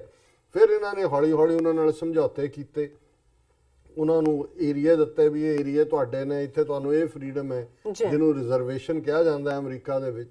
ਔਰ ਉਹਨਾਂ ਰਿਜ਼ਰਵੇਸ਼ਨਸ ਦੇ ਵਿੱਚ ਫਿਰ ਸ਼ਰਾਬ ਔਰ ਦੂਸਰੇ ਕੰਮ ਦੀ ਖੁੱਲ੍ਹ ਦਿੱਤੀ। ਨਤੀਜੇ ਦੇ ਤੌਰ ਤੇ ਅੱਜ ਅਮਰੀਕਾ 'ਚ 7-8 ਲੱਖ ਦੇ ਕਰੀਬ ਨੇਟਿਵ ਅਮਰੀਕਨ ਹੋਣਗੇ ਜਿਨ੍ਹਾਂ ਨੂੰ ਰੈੱਡ ਇੰਡੀਅਨ ਕਿਹਾ ਸੀ ਕਦੇ ਕੋਲੰਬਸ ਨੇ। ਉਹ ਤੁਸੀਂ ਅੱਜ ਵੀ ਉਹਨਾਂ ਦੀਆਂ ਰਿਜ਼ਰਵੇਸ਼ਨ ਜਾ ਕੇ ਦੇਖੋ, ਉਹ ਉਲਟੇ ਹੁੰਦੇ ਨੇ ਸ਼ਰਾਬ ਦੇ ਨਾਲ, ਦੂਜੇ ਨਾਲ, ਕਿ ਉਹਨਾਂ ਨੂੰ ਜਿਹੜੀ ਉਹਨਾਂ ਵਿਚਲਾ ਪ੍ਰਾਈਡ ਸੀ, ਫਖਰ ਸੀ, ਇਹਦੇ ਨਾਲ ਉਹਨਾਂ ਨੇ ਖਤਮ ਕਰ ਦਿੱਤਾ। ਇਹੀ ਹਾਲ ਕਿਸੇ ਹੱਦ ਤੱਕ ਕੈਨੇਡਾ ਦੇ ਵਿੱਚ ਵੀ ਹੋਇਆ। ਜੇ ਅਸੀਂ ਆਸਟ੍ਰੇਲੀਆ ਦੇਖੀਏ ਕਿਵੇਂ ਕਾਬੂ ਕੀਤਾ ਬ੍ਰਿਟਿਸ਼ ਗੋਰਿਆਂ ਨੇ, ਔਰ ਉੱਥੋਂ ਦੇ ਰਹਿਣ ਵਾਲੇ ਜਿਹੜੇ ਓਰੀਜਨਲ ਲੋਕ ਸੀ ਜਿਹਨਾਂ ਨੂੰ ਐਬੋਰੀਜਨਲਸ ਕਹਿੰਦੇ ਨੇ, ਉਹਨਾਂ ਦਾ ਕੀ ਹਸ਼ਰ ਕੀਤਾ, ਕੀ ਹਾਲ ਕੀਤਾ, ਉਹਨਾਂ ਨੂੰ ਵੀ ਕਿਵੇਂ ਇਸ ਪਾਸੇ ਧੱਕਿਆ। ਇਹੀ ਕੁਝ ਨਿਊਜ਼ੀਲੈਂਡ ਦੇ ਜਿਹੜੇ ਮੌਰੀ ਨੇ ਉਹਨਾਂ ਦੇ ਨਾਲ ਕੀਤਾ। ਅੰਗਰੇਜ਼ਾਂ ਨੇ ਇਹੀ ਕੰਮ ਜਿਹੜਾ ਆਇਰਲੈਂਡ, ਜਿਹੜੇ ਬਹਾਦਰ ਲੋਕ ਸੀ, ਸਕਾਟਸ, ਆਇਰਿਸ਼, ਜਿਹੜੀਆਂ ਸ਼ਰਾਬ ਦੀਆਂ ਡਿਸਟਿਲਰੀਜ਼ ਨੇ ਉਹ ਖੋਲੀਆਂ ਜਾ ਕੇ ਆਇਰਲੈਂਡ ਜਾਂ ਔਰ ਸਕਾਟਲੈਂਡ 'ਚ। ਅੱਜ ਵੀ ਸਕਾਟਿਸ਼ ਜਿਹੜੀ ਹੈ ਸਕਾਚ ਵਿਸਕੀ ਬੜੀ ਸਟੈਂਡਰਡ ਵਿਸਕੀ ਹੈ। ਆਇਰਲੈਂਡ ਵਾਲੇ ਵੀ ਸਭ ਤੋਂ ਜ਼ਿਆਦਾ ਸ਼ਰਾਬ ਪੀਣ ਵਾਲੇ ਜਿਹੜੇ ਨੇ ਉਸ ਯੂਰਪ ਦੇ ਖਿੱਤੇ 'ਚ ਰਸ਼ੀਅਨਸ ਤੋਂ ਬਾਅਦ ਜਾਂ ਰਸ਼ੀਅਨਸ ਤੋਂ ਵੱਧ ਹੀ ਗਏ ਹੋਣਗੇ, ਸ਼ਾਇਦ ਸਿੱਖਾਂ ਨੇ ਤਾਂ ਹੁਣ ਇਹਨਾਂ ਨੂੰ ਵੀ ਮਾਤ ਦੇ ਦਿੱਤੀ ਹੋਣੀ, ਉਹ ਆਇਰਿਸ਼ ਬਣੇ। ਸੋ ਇਹ ਵੀ ਇੱਕ ਤਰੀਕਾ ਸੀ, ਜਦੋਂ ਤੁਸੀਂ ਕਿਸੇ ਵਿਚਲਾ ਕਿਸੇ ਨੂੰ ਨਸ਼ੇ ਦੇ ਸਪੁਰਦ ਕਰ ਦਿੰਦੇ ਹੋ ਤੇ ਨਤੀਜਾ ਕੀ ਹੁੰਦਾ ਹੈ, ਇਨ ਦਾ ਐਂਡ ਆਫ ਦਾ ਡੇ ਤੁਹਾਨੂੰ ਆਪਣੀ ਸੁੱਧ ਬੁੱਧ ਭੁੱਲੀ ਹੁੰਦੀ ਹੈ, ਤੁਹਾਡੀ ਦੁਨੀਆ ਹੀ ਬਦਲ ਜਾਂਦੀ ਹੈ। ਔਰ ਇਹੀ ਕੰਮ ਗੋਰਿਆਂ ਨੇ ਚੀਨੀਆਂ ਦੇ ਉੱਤੇ ਕੀਤਾ। ਜਦੋਂ ਤੁਸੀਂ ਚਾਈਨਾ ਦੀ ਹਿਸਟਰੀ ਪੜ੍ਹਦੇ ਹੋ ਕਿ ਕਿਵੇਂ ਇਹਨਾਂ ਨੇ ਕਲਕੱਤਾ ਜਦੋਂ ਕੈਪੀਟਲ ਸੀ, ਚੀਨੀ ਲੋਕ ਆਪਣੀਆਂ ਜਿਹੜੀਆਂ ਦਵਾਈਆਂ ਨੇ, ਜਿਹੜਾ ਐਂਸ਼ੈਂਟ ਸਿਸਟਮ ਆਫ ਮੈਡੀਸਨ ਹੈ, ਉਹਦੇ 'ਚ ਓਪੀਅਮ ਦਾ ਇਸਤੇਮਾਲ ਹੁੰਦਾ, ਹੁਣ ਵੀ ਹੁੰਦਾ, ਇੰਡੀਅਨ ਮੈਡੀਸਨਸ 'ਚ ਵੀ ਹੁੰਦਾ ਸੀ। ਸੋ ਉਹਨਾਂ ਨੇ ਢੰਗ ਨਾਲ ਪਹਿਲਾਂ ਉੱਥੇ ਭੇਜਣੀ ਚਾਹੀ, ਫਿਰ ਥੋੜੀ ਫਿਰ ਐਂਪਰਰ ਤੇ ਦਬਾਅ ਬਣਾਇਆ ਕਿ ਜੀ ਕਰੋ। ਜਦੋਂ ਉਹਨਾਂ ਨੇ ਰੈਜ਼ਿਸਟ ਕੀਤਾ ਤੇ ਇਹਨਾਂ ਨੇ ਜਿਹੜੀਆਂ ਵਾਰ ਚਾਈਨਾ ਨਾਲ ਲੜੀਆਂ, ਉਹਨਾਂ ਨੂੰ ਕਹਿੰਦੇ ਓਪੀਅਮ ਵਾਰਸ ਨੇ। ਔਰ ਉਹਦੇ ਥੱਲੇ ਉਹਨਾਂ ਨੇ ਫਿਰ ਕਿਵੇਂ ਚੀਨੇ ਸਾਰੇ ਜਿਹੜੇ ਨੇ ਉਹ ਪੀਨਕ ਲੱਗੀ ਹੁੰਦੀ ਸੀ ਸਵੇਰ ਤੋਂ ਸ਼ਾਮ ਤੱਕ, ਇਹੋ ਜਿਹਾ ਹਾਲ ਕਰ ਦਿੱਤਾ ਹੈ ਵੀ ਇੰਨੀ ਪ੍ਰਾਊਡ ਸਿਵਲਾਈਜੇਸ਼ਨ 7-8 ਹਜ਼ਾਰ ਸਾਲ ਦੀ ਉਹਨਾਂ ਨੂੰ ਭੁੱਲ ਹੀ ਗਿਆ ਵੀ ਅਸੀਂ ਕੀ ਹੈ। ਔਰ ਕਿਵੇਂ ਫਿਰ ਉਹਨਾਂ ਨੇ ਇਸ ਦਾ ਐਂਡ ਕੀਤਾ, ਉਸ ਕਲੋਨੀਅਲ ਸਿਸਟਮ ਦਾ ਐਂਡ ਕੀਤਾ ਔਰ ਇਹ ਨਸ਼ਾ ਜਿਹੜਾ ਆਪਣੇ ਮੁਲਕ ਚੋਂ ਕੱਢਿਆ। ਸੋ ਇਹ ਆਲਰੇਡੀ ਇਹ ਨਹੀਂ ਹੈ ਕਿ ਵੀ ਇਹਨਾਂ ਦਿੱਲੀ ਦੇ ਹਿੰਦੂ ਤੋਂ ਵੀ ਹਾਕਮਾਂ ਨੇ ਜਾਂ ਇਹਨਾਂ ਨੇ ਜਿਹੜੀਆਂ ਏਜੰਸੀਆਂ ਨੇ ਕੋਈ ਨਵੀਂ ਕਾਰਡ ਕੱਢੀ, ਇਹ ਰਿਹਾ। ਪਰ ਅਨਫੋਰਚੂਨੇਟਲੀ ਇਹ ਪਾਰਟ ਜਿਨ੍ਹਾਂ ਦੇ ਉੱਤੇ ਤਾਂ ਦੂਜਿਆਂ ਤੇ ਇਸਤੇਮਾਲ ਕੀਤਾ ਗਿਆ, ਉਹਨਾਂ ਦੇ ਤਾਂ ਕੁਛ ਨੂੰ ਪਹਿਲਾਂ ਸਮਝ ਆ ਗਿਆ ਹੈ, ਬਾਕੀਆਂ ਨੂੰ ਇਤਿਹਾਸ ਸਮਝ ਆਉਂਦਾ। ਪਰ ਸਾਡੇ ਵੱਡੇ ਹਿੱਸੇ ਨੂੰ ਇਹਦੇ ਬਾਵਜੂਦ ਕਿ ਇਹ ਇੱਕ ਬੜੇ ਵਿਉਂਤਬੱਧ ਤਰੀਕੇ ਦੇ ਨਾਲ ਇਹ ਜਿਹੜੀ ਡਰੱਗ ਵਾਰਫੇਅਰ ਹੈ ਇਹ ਸਿੱਖਾਂ ਦੇ ਉੱਤੇ ਥੋਪੀ ਗਈ ਹੈ, ਪੰਜਾਬ ਨੂੰ ਜਿਹੜਾ ਤਬਾਹ ਬਰਬਾਦ ਕੀਤਾ ਗਿਆ ਔਰ ਕੀਤਾ ਜਾ ਰਿਹਾ ਲਗਾਤਾਰਤਾ ਦੇ ਨਾਲ। ਔਰ ਇਹ ਜੇ ਕਹੋ ਜੀ ਉਹ ਅਨਇੰਪਲੋਇਡ ਨੇ ਜੀ, ਉਹਨਾਂ ਦੇ ਵਿੱਚ ਉਹ ਹਰਿਆਣੇ 'ਚ ਕਿਉਂ ਨਹੀਂ ਹੈ ਜੀ? ਨਹੀਂ ਜੀ, ਬਾਰਡਰ ਲੱਗਦਾ ਹੈ ਜੀ ਪਾਕਿਸਤਾਨ ਦੇ ਨਾਲ, ਉੱਥੋਂ ਆਉਂਦੀ ਹੈ ਰਾਜਸਥਾਨ 'ਚ, ਰਾਜਸਥਾਨ ਨਾਲ ਨਹੀਂ ਬਾਰਡਰ ਲੱਗਦਾ ਪਾਕਿਸਤਾਨ ਦਾ, ਗੁਜਰਾਤ ਨਾਲ ਨਹੀਂ ਲੱਗਦਾ ਹੈ ਜੀ। ਸੋ ਜੇ 60,000 ਕਰੋੜ ਔਰ ਜਿਹੜੀਆਂ ਸਿੰਥੈਟਿਕ ਡਰੱਗਸ ਉਹ ਕੌਣ ਪ੍ਰੋਡਿਊਸ ਕਰਦਾ?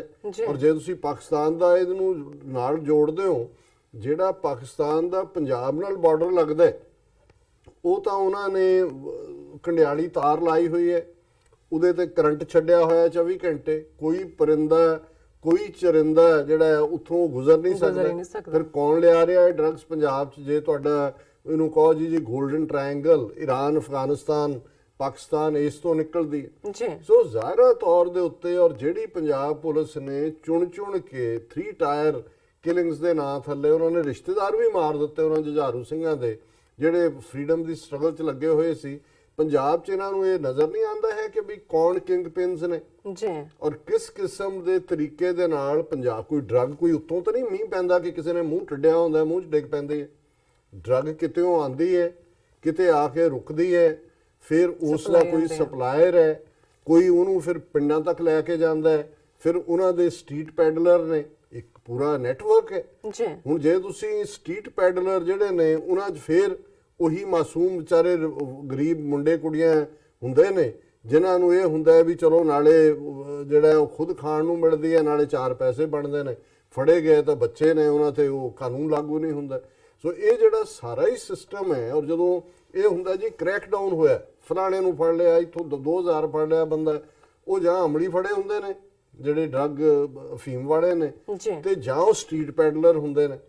ਅਸਲ 'ਚ ਜਿਹੜਾ ਨੈਟਵਰਕ ਹੈ ਜਿਹਨੂੰ ਕੰਟਰੋਲ ਕਰਦੀਆਂ ਨੇ ਏਜੰਸੀਆਂ ਜਿਨ੍ਹਾਂ ਨੇ ਇੱਕ ਬੜੇ ਸਿਸਟਮੈਟਿਕ ਜਿਹੜਾ ਕੰਮ ਉਹ ਸਿੱਖ ਮੁੰਡਿਆਂ ਨੂੰ ਮਾਰ ਕੇ ਨਹੀਂ ਕਰ ਸਕੇ ਉਹ ਇਹਨਾਂ ਨੇ ਇਸ ਪੀਰੀਅਡ ਦੇ ਵਿੱਚ ਕਰ ਦਿੱਤਾ।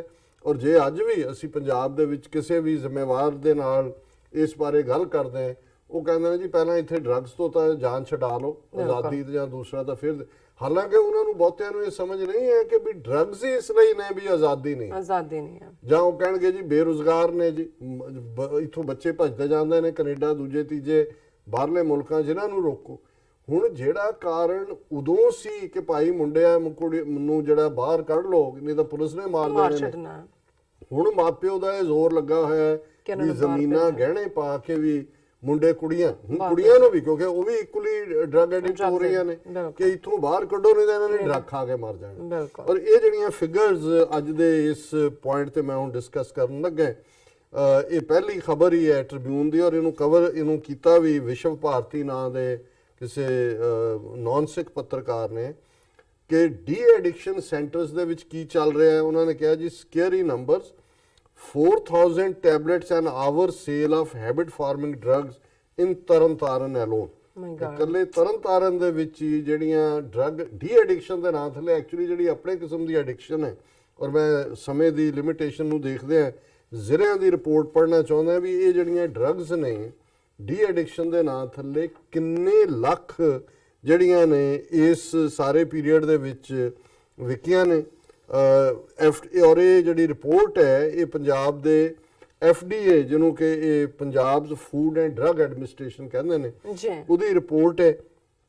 ਔਰ ਇਹਦਾ ਜਿਹੜਾ ਟਾਈਮ ਹੈ since de addiction has emerged as a big business, it is alleged that the established players are blocking the new entrants, ਨਵਿਆਂ ਨੂੰ ਆਉਣ ਵੀ ਨਹੀਂ ਦਿੰਦੇ। Query with the health department revealed that at least 20 applications of psychiatrists keen to open centers have been pending for several months. ਉਹ ਨਹੀਂ ਹੈ। ਔਰ ਜਿਹੜੀ figure ਹੈ FDA ਰਿਪੋਰਟ ਦੀ ਕਿ ਇਹ ਸੰਕਲਪ ਡਰਗ ਡਿਪੈਂਡੈਂਟ ਟ੍ਰੀਟਮੈਂਟ ਤਰਨਤਾਰਨ ਦੇ ਵਿੱਚ ਪਿਛਲੇ ਕੁਝ ਦਿਨਾਂ ਦੇ ਵਿੱਚ ਉਹਨਾਂ ਨੇ 51.35 ਲੱਖ ਟੈਬਲੇਟਸ ਵੇਚੀਆਂ ਨੇ ਡੀ ਐਡਿਕਸ਼ਨ ਦੇ ਨਾਂ ਥੱਲੇ। ਔਰ ਇਸੇ ਤਰ੍ਹਾਂ ਲੁਧਿਆਣੇ ਦਾ ਇੱਕ ਸੈਂਟਰ ਹੈ, ਇਹ ਸਿਰਫ ਇੰਡੀਵਿਜੂਅਲ, ਉਹਦੇ ਚ 40.45 ਲੱਖ ਟੈਬਲੇਟਸ ਵਿਕੀਆਂ ਨੇ। ਇਸੇ ਤਰ੍ਹਾਂ ਲੁਧਿਆਣੇ ਦਾ ਇੱਕ ਹੋਰ ਸੈਂਟਰ ਹੈ ਸਬਰਾਵਨ, ਉਹਨਾਂ ਨੇ 31.77 ਲੱਖ ਟੈਬਲੇਟਸ ਵੇਚੀਆਂ। ਆਕਾਸ਼ ਹਸਪੀਟਲ ਮੋਹਾਲੀ ਹੈ 27.66 ਲੱਖ। ਆਸਰਾ ਮੌਂਡੋਗ ਹਸਪੀਟਲ ਮੋਗੇ ਚ ਹੈ 24.32 ਲੱਖ। ਇਕਮ ਹਸਪੀਟਲ ਮੋਗਾ ਦਾ ਹੈ, ਉਹਨਾਂ ਨੇ 24.33 lakh. Neuro psychiatric drug addiction centre Ludhiana 24 lakh. Sandesh hospital Ludhiana 18 lakh. Doctor Sidhu de addiction centre Mohali 16.5 lakh. Disha neuro psychiatry drug de addiction ਫਿਰ ਲੁਧਿਆਣਾ 16 ਲੱਖ। ਔਰ ਫਿਰੋਜ਼ਪੁਰ ਦੇ ਵਿੱਚ ਹੰਸਰਾਜ ਮਲਟੀ ਇਹ 44.55 ਲੱਖ। ਇਹ ਟੈਬਲੇਟਸ ਡੀ ਐਡਿਕਸ਼ਨ ਦੇ। ਹੁਣ ਤੁਸੀਂ ਅੰਦਾਜ਼ਾ ਲਾਓ ਵੀ ਕਿਸ ਲੈਵਲ ਤੇ ਐਡਿਕਸ਼ਨ ਹੋਏਗੀ। ਔਰ ਇਹ ਡੀ ਐਡਿਕਸ਼ਨ ਸਿਰਫ 12-13 ਦੇ ਕੋਲ ਹੈ, ਜਿੱਥੇ ਲੱਖਾਂ ਦੀ ਗਿਣਤੀ 'ਚ। ਔਰ ਜਿਵੇਂ ਇਸ ਦਾ ਹੈਡਿੰਗ ਸੀ ਕਿ 4000 ਗੋਲੀਆਂ 1 ਘੰਟੇ ਦੇ ਵਿੱਚ ਜਿਹੜੀਆਂ ਨੇ ਉੱਥੇ ਵਿਕ ਰਹੀਆਂ ਨੇ। ਔਰ ਜੇ ਉਹਨਾਂ ਨੇ ਇਸ ਰਿਪੋਰਟ 'ਚ ਹੀ ਹੈ ਕਿ ਵੀ ਜੇ ਇਹ ਹਾਲ, ਔਰ ਇਹ ਜਿਹੜਾ ਸਿਰਫ 6 ਮਹੀਨੇ ਦੀ ਫਿਗਰ ਹੈ, ਜਨਵਰੀ ਤੋਂ ਜੂਨ ਤੱਕ ਪਿਛਲੇ ਸਾਲ ਦੀ, ਜਦੋਂ ਦੀ ਅਮਰਿੰਦਰ ਨੇ ਟੇਕ ਓਵਰ ਕੀਤਾ ਹੋਇਆ ਹੈ। ਔਰ ਇਸ ਤੋਂ ਤੁਸੀਂ ਇਹ ਅੰਦਾਜ਼ਾ ਲਾਓ ਕਿ ਵੀ ਉਹਨੇ ਕਿਹਾ ਵੀ ਤੇ Tarn Taran centre was not only the one ਡਿਸਪੈਂਸਿੰਗ the medicine of ਸੱਚ ਏ large scale, there are at least 10 centers in the state which dispensed more than 50 lakh tablets just in these 6 months. ਹੁਣ ਇਸ ਸਾਰੇ ਦੇ ਵਿੱਚ ਜਿਹੜੀਆਂ ਇਹ ਡਰੱਗਸ ਨੇ 6 ਡਰੱਗਸ ਜਿਹੜੀਆਂ ਹੈਬਿਟ ਫਾਰਮਿੰਗ ਜਿਨ੍ਹਾਂ ਦੇ ਇਹਨਾਂ ਨੇ ਨਾਂ ਦਿੱਤੇ ਨੇ, ਉਹ ਟ੍ਰੈਮਾਡੋਲ ਹੈ, ਟੈਪੈਂਟਾਡੋਲ ਹੈ, ਕੋਡੀਨ ਹੈ ਅਫੀਮ, ਉਹਦੇ ਚ ਡਾਈਫਿਨੋਕਸੀਲੇਟ ਹੈ, ਐਲਪਰਾਜ਼ੋਲਮ ਹੈ, ਬਿਊਪਰਨ ਮਨਫਾਈਨ ਹੈ, ਡੋਜ਼ ਜਿਹੜਾ ਹੈ ਇਹ। ਔਰ ਇਹ ਸਾਰੀਆਂ ਜਿਹੜੀਆਂ ਡਰੱਗਸ ਵੇਚੀਆਂ ਜਾ ਰਹੀਆਂ ਇਹਨਾਂ ਦੀ ਆਪਣੀ ਐਡਿਕਸ਼ਨ ਹੈ। ਸੋ ਇੱਕ ਤਾਂ ਇਹਦੇ ਤੋਂ ਤੁਹਾਨੂੰ ਅੰਦਾਜ਼ਾ ਹੋ ਜਾਏਗਾ ਕਿ ਨੰਬਰ ਕਿੰਨੇ ਜਿਹੜੇ ਡਰੱਗ ਐਡਿਕਟਸ ਨੇ। ਬਿਲਕੁਲ। ਦੂਸਰਾ ਜਿਹੜਾ ਉਹਨਾਂ ਨੇ ਕਿਹਾ ਕਿ ਵੀ ਇਹ ਜਿਹੜਾ ਇਹ ਕਹਿ ਰਹੇ ਨੇ ਕਿ ਵੀ ਅਸੀਂ ਉਹਨਾਂ ਨੂੰ ਚੈੱਕ ਕਰਕੇ ਦਵਾਈ ਦਿੰਦੇ ਆ, ਉਹਨਾਂ ਨੇ ਕਿਹਾ ਵੀ ਇਹ ਤਾਂ ਜਿੰਨੇ ਕੁ ਇਹਨਾਂ ਦਾ ਨੰਬਰ ਹੈ। ਔਰ ਇਹ ਇੱਕ ਦੂਸਰੀ ਰਿਪੋਰਟ ਹੈ ਜਿਸ ਨੂੰ ਉਹਨਾਂ ਨੇ ਕਿਹਾ tackling drugs with multi prong strategy. ਇਹ ਜਿਹੜਾ ਹੁਣ ਉਹਨਾਂ ਦਾ ਡਾਇਰੈਕਟਰ ਜਨਰਲ ਪੁਲਿਸ ਹੈ ਪੰਜਾਬ ਦਾ special task force Mohammad Mustafa, ਇਹ ਕਹਿ ਰਿਹਾ ਜੀ ਵੀ ਅਸੀਂ ਸਟੇਟ ਗਵਰਨਮੈਂਟ ਨੇ ਤਾਂ ਬਹੁਤ ਹਾਰਡ ਪਾਲਿਸੀ ਅਸੀਂ ਲਈ ਹੈ।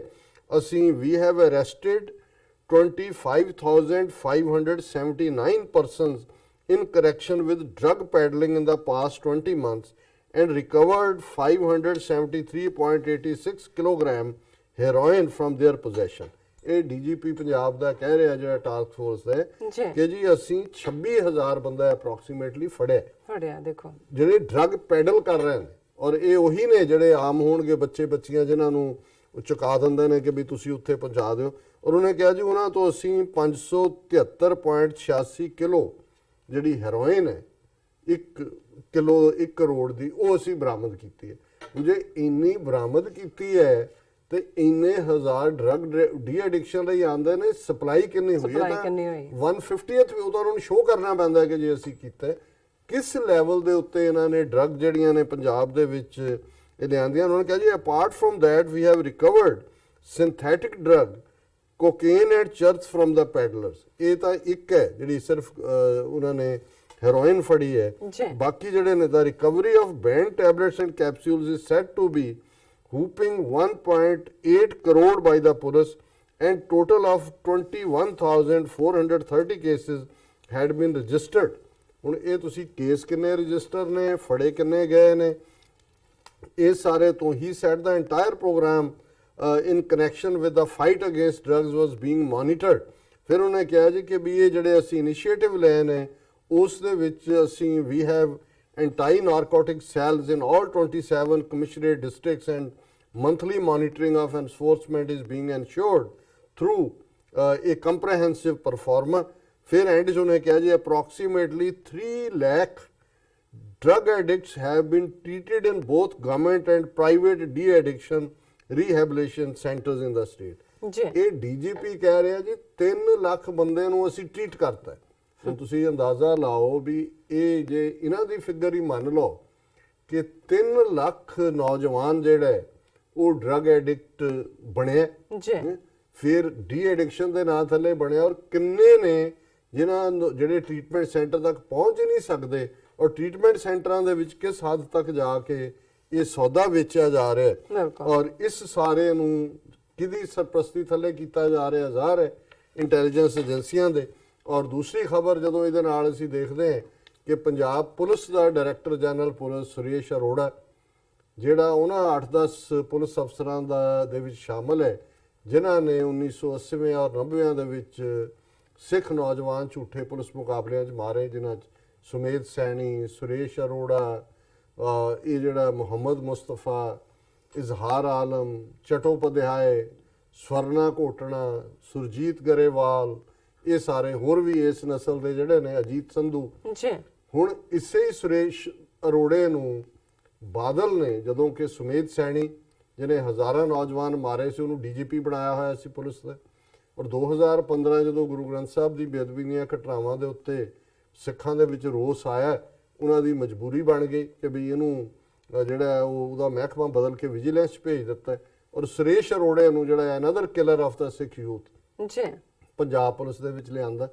ਹੁਣ ਜਦੋਂ ਅਮਰਿੰਦਰ ਦੀ ਸਰਕਾਰ ਬਣੀ, ਜ਼ਾਹਰ ਹੈ ਉਹਨੇ ਉਹ ਡੈਪੂਟੇਸ਼ਨ ਤੇ ਜਾਣਾ ਚਾਹੁੰਦਾ ਸੀ, ਬਾਦਲਾਂ ਦਾ ਬੰਦਾ ਮੰਨਿਆ ਜਾਂਦਾ ਸੀ, ਪਰ ਏਜੰਸੀਆਂ ਨੇ ਕਿਹਾ ਅਮਰਿੰਦਰ ਨੂੰ ਨਹੀਂ, ਇਹਨੂੰ ਰਹਿਣ ਦਿਓ ਇੱਥੇ। ਔਰ ਅਮਰਿੰਦਰ ਨੇ ਕਿਹਾ ਜੀ ਬਹੁਤ ਇਮਾਨਦਾਰ ਅਫਸਰ ਹੈ ਜੀ, ਬਹੁਤ ਇਹ ਕਰ ਰਿਹਾ, ਇਹਨੂੰ ਰਹਿਣ ਦਿਓ। ਫਿਰ ਉਹਦੀ ਜੂਨ ਦੇ ਮਹੀਨੇ 'ਚ ਉਹਦੀ ਰਿਟਾਇਰਮੈਂਟ ਹੋ ਰਹੀ ਸੀ, ਉਹਨੇ ਕਿਹਾ ਜੀ 3 ਮਹੀਨੇ ਲਈ ਇਹਨੂੰ ਐਕਸਟੈਂਸ਼ਨ ਦੇ ਦਿਓ, ਅਮਰਿੰਦਰ ਨੇ ਕਿਹਾ। ਹੁਣ ਉਹਦੀ ਖਤਮ ਹੋ ਗਈ ਸੀ ਦਸੰਬਰ ਦੇ ਵਿੱਚ। ਜੀ ਹੁਣ ਜਿਹੜੀ ਖਬਰ ਹੈ, Punjab police chief Suresh Arora gets 9 month extension, again 9 ਮਹੀਨੇ ਦੀ, ਜਦੋਂ ਕਿ ਉਹ ਰਿਟਾਇਰਮੈਂਟ ਤੇ ਹੈ। ਦੂਜੇ ਢੀਕ ਰਹੇ ਹੁੰਦੇ ਨੇ ਵੀ ਕਦੋਂ ਪ੍ਰਮੋਸ਼ਨ ਹੋਏਗੀ, ਜੀ ਔਰ ਉਹਨਾਂ ਨੇ ਕਿਹਾ, ਔਰ ਇਹ Punjab police chief Arora has been given 9 month extension by the centre Modi government in public interest. ਉਹਨਾਂ ਨੇ ਕਿਹਾ ਜੀ ਇਹ ਲੋਕਾਂ ਦੇ ਹਿੱਤ 'ਚ ਹੈ ਕਿ ਇਹਨੂੰ ਐਕਸਟੈਂਸ਼ਨ ਦਿੱਤੀ ਜਾਏ। ਹੁਣ ਜਿਹਨੂੰ ਕਿਸੇ ਨਵੇਂ ਨੂੰ ਲਿਆਣਾ ਹੈ, ਉਹਨੂੰ ਤਾਂ ਫਿਰ ਸਮਝਾਉਣਾ ਪਏਗਾ ਵੀ ਇਹ ਸਾਰਾ ਮਾਡਲ ਕੀ ਕੰਮ ਕਰਦਾ ਹੈ। ਸੋ ਇਹਨੂੰ ਅੱਗੇ ਲਾ ਕੇ ਉਹਨਾਂ ਨੇ, ਜਿਵੇਂ ਪੰਜਾਬ 'ਚ ਸਿੱਖ ਨੌਜਵਾਨ ਜਿਹੜੇ ਆਜ਼ਾਦੀ ਦੀ ਮੰਗ ਕਰਦੇ ਨੇ, ਉਹਨਾਂ ਨੂੰ ਖਾਲਿਸਤਾਨੀ ਮੋਡਿਊਲ ਬਣਾ ਕੇ ਫੜਿਆ। ਜੀ ਕਿਵੇਂ ਜਿਹੜਾ ਹੈ ਉਹ ਗੁਰੂ ਗ੍ਰੰਥ ਸਾਹਿਬ ਦੀ ਬੇਅਦਬੀ ਦੀਆਂ ਘਟਨਾਵਾਂ ਬਰਾਬਰ ਹੋ ਰਹੀਆਂ ਨੇ, ਬਟਾਲੇ ਦੇ ਵਿੱਚ ਕੱਲ ਹੋਈ ਹੈ। ਜੀ ਔਰ ਇਹ ਜਿਹੜਾ ਸਭ ਤੋਂ ਵੱਡਾ ਉਹਨਾਂ ਦਾ ਇੱਕ ਜਿਹੜਾ ਟਾਸਕ ਫੋਰਸ ਦਾ ਮੁਹੰਮਦ ਮੁਸਤਫਾ, ਉਹ ਬਰੀਫਿੰਗਸ ਦੇ ਰਿਹਾ ਕਿ ਜੀ 3 ਲੱਖ ਅਸੀਂ ਟ੍ਰੀਟ ਕਰਤੇ, 27,000 ਜਿਹੜੇ ਨੇ ਉਹ ਫੜ ਲਏ, ਔਰ ਇੰਨੀਆਂ ਡਰੱਗਸ ਵਿਕ ਰਹੀਆਂ। ਤੇ ਦੂਜੇ ਪਾਸੇ ਖਬਰ ਲੱਗਦੀ ਹੈ ਜੀ ਸੁਰੇਸ਼ ਅਰੋੜੇ ਨੂੰ ਜਿਹੜੀ ਹੈ ਉਹ 9 ਮਹੀਨੇ ਦੀ ਉਹਨਾਂ ਨੇ ਐਕਸਟੈਂਸ਼ਨ ਦੇ ਦਿੱਤੀ ਹੈ। ਔਰ ਨਾਲ ਦੀ ਨਾਲ ਜਿਹੜਾ ਉਹਨੇ ਸੁਪਰੀਮ ਕੋਰਟ ਦਾ ਵੀ ਇੱਕ ਫੈਸਲਾ ਆਇਆ, ਉਹਨਾਂ ਨੇ ਕਿਹਾ ਜੀ ਈਵਨ ਡੀਜੀਪੀ ਕੌਣ ਲਾਣਾ ਹੈ, ਸਟੇਟ ਗਵਰਨਮੈਂਟ ਫੈਸਲਾ ਨਹੀਂ ਕਰੇਗੀ। ਜੀ ਜਦੋਂ 3 ਮਹੀਨੇ ਰਹਿ ਜਾਂਦੇ ਨੇ ਕਿਸੇ ਦੀ ਰਿਟਾਇਰਮੈਂਟ ਨੂੰ, ਇੱਕ ਜਿਹੜਾ ਪੈਨਲ ਆਫ ਨੇਮਸ ਭੇਜੋ ਤੇ ਸੈਂਟਰ ਡਿਸਾਈਡ ਕਰੇਗੀ ਵੀ ਕਿਹਨੂੰ ਲਾਣਾ ਹੈ। ਸੋ ਇਹ ਹੈ ਸਾਡੇ ਪੰਜਾਬ ਦਾ ਹਾਲ।